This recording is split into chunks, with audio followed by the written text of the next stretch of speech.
Hello guys, in today's video I'm gonna show you how to turn on attach files on role settings on your account on Discord, easy and quick.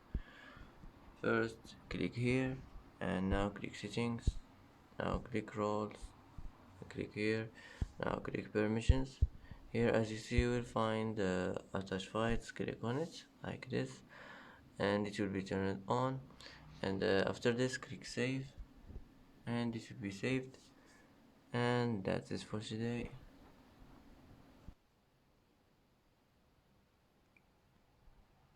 And that's it for today's video. If you like this video, don't forget to like and don't forget to subscribe. I hope this video is helpful for you, and thanks for watching till the end, and see you in the next video.